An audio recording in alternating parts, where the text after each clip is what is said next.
Aspiring dictators thrive in crisis. Extreme emergencies demand extreme solutions, and often those solutions require giving wannabe authoritarian leaders way more power than they already have. And when no emergency exists, they just abuse their power to manufacture a crisis instead. Donald Trump has spent the last few months trying to do three things. He's tried to convince us that some of the wealthiest and safest cities in our country are actually crime-ridden war zones. He's abused his power to exert control over the media through lawsuits, selective enforcement, and backroom deals. And he has aggressively pushed the boundaries of his executive power to see how many rules he can break before the other branches of government bother to rein him in. Now he's trying to deploy troops on our streets to target American citizens. He flew in hundreds of generals and admirals from all branches to tell them the United States military should use American cities as training grounds to fight the enemy within. Now he's trying to federalize state National Guards, despite a federal judge that Trump himself appointed telling him no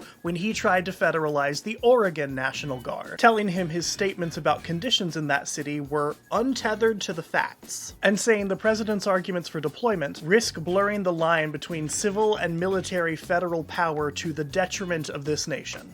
But no matter how many lies Trump tells, the fact remains that our country's troops and federal agents are beholden to one thing: the United States Constitution. Not the president, not his party, not his corrupt lackeys in the executive branch. So now it's our job to make sure they continue to protect our rights to peaceful assembly and freedom of speech and every other right guaranteed in our Constitution. First, you need to call your rep and 2 senators in Congress to tell them military troops do not belong on our streets. Second, you can sign the ACLU petition linked in our story that says the same thing. Third, you can exercise your fundamental right to peaceful assembly by joining a protest in your city. And better yet, signing up to volunteer for anti-Trump candidates and groups like ours that are fighting to defend our democracy. And never forget that the only thing standing between a wannabe dictator and an actual authoritarian government is you.